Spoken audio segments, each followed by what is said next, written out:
Hi there guys, it's Rick here. Hope you're all doing extremely well out there. I know I am. Today I'm going to be talking about a subject that has been at the forefront of my mind for quite some time. And it's something that I tend to put a lot of practice in, and I certainly have done over the past few weeks to try and improve upon. And basically it's to do with the index finger. Something that really gets on my nerves is when I end up playing the same kind of things over and over again. And a lot of the time, I'm not saying it's all the time, but a lot of the time it's to do with the index finger wanting to stay in the same position. And I think this comes from doing the pentatonic scale and the index finger just literally staying on the same fret. So we end up just playing the same licks, the same lines over and over and over again, because the index finger doesn't really want to move from this comfortable position that it finds itself in.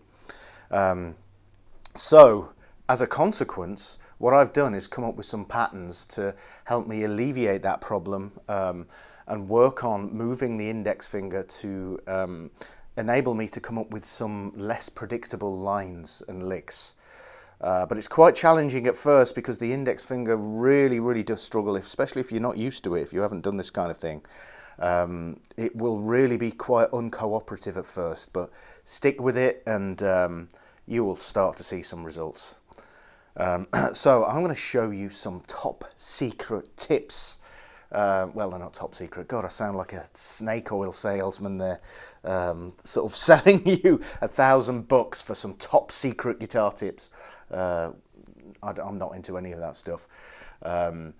I'm just going to show you some of the patterns that I use that have enabled me to sort of build on that index finger weakness, as it were. So why don't we get to it? I'm going to go through various different examples, and these are quite challenging. But let me preface this by saying this is not about speed or anything else. It's to do with control. So the slower you play these examples, the better. Okay? Right, let's get straight to it. Let's take a look at example 1.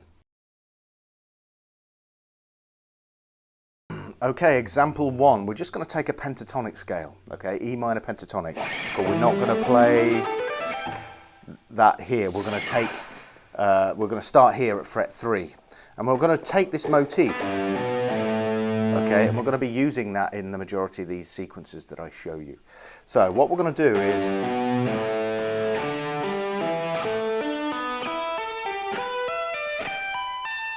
and then descend.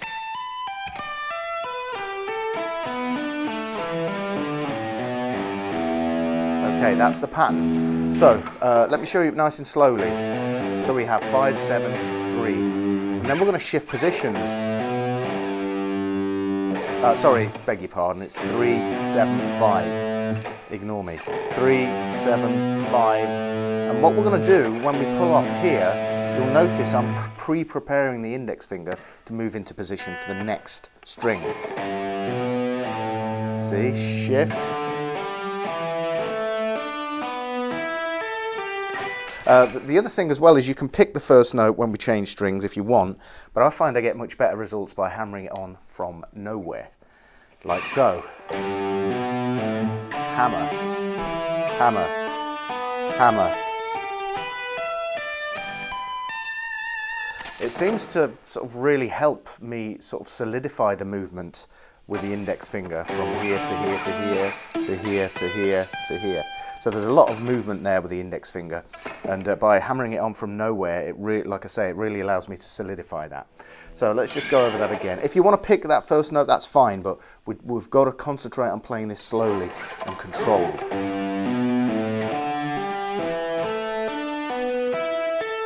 So this is picked, the first note, and then reverse it.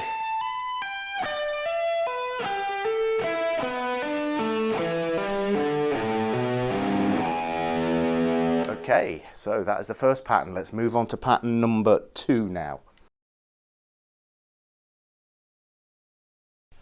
Okay, so let's take a look at example number 2 now, and we're going to start all the way up here at fret 19. Okay, and it's this. So that's the sequence we're going to use. So same as this one here, but in this position, starting at fret 19. If you've only got 22 frets, start on the following position, okay?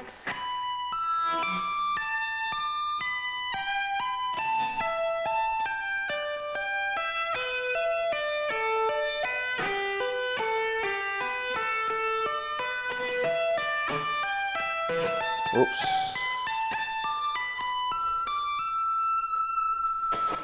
Okay, so when we do that pattern, especially when we descend, as soon as we pull off to this, we need to be moving the index finger position ready to do the next shape.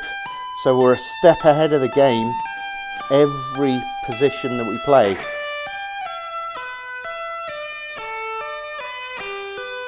You have to watch out for some of these stretches. That one especially. But work on it nice and slowly. That's the main thing I want you to take away from this. These are exercises not for speed, but control, okay? And then we hammer on.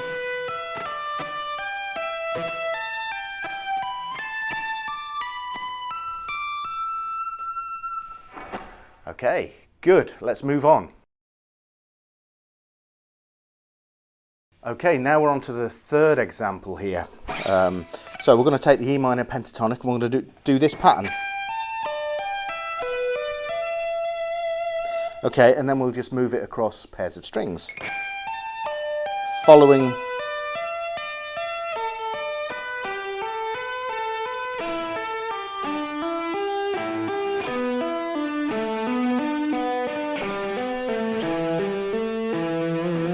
okay, once more.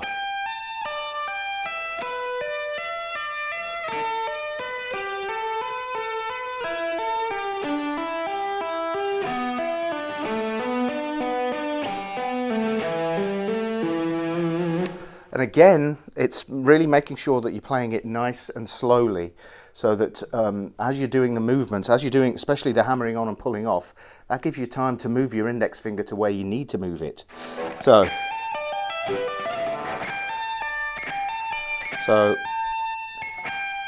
whoops, bollocks. My favourite phrase of late. Okay, to start with, if you're finding this very difficult, just do the one pattern, okay?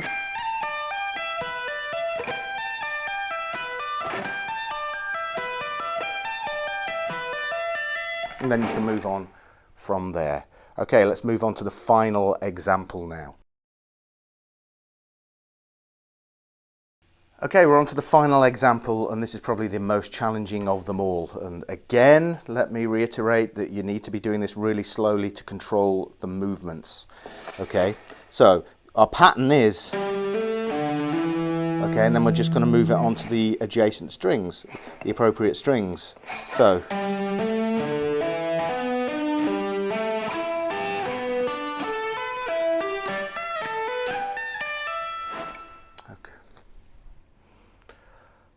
okay, we're on to the final pattern, and this one's a real challenge, so make sure you do it nice and slowly and concentrate on moving the fingers to the appropriate position, okay?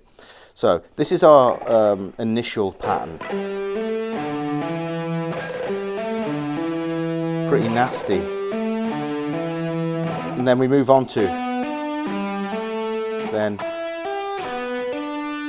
notice I'm using fingers 1 and 2 here, because we're going to need the others for the next position. So same again, 3, 4, pull off to 1, and then hammer on to 2. So it's 3, 4, 1, 2, and it follows that all the way.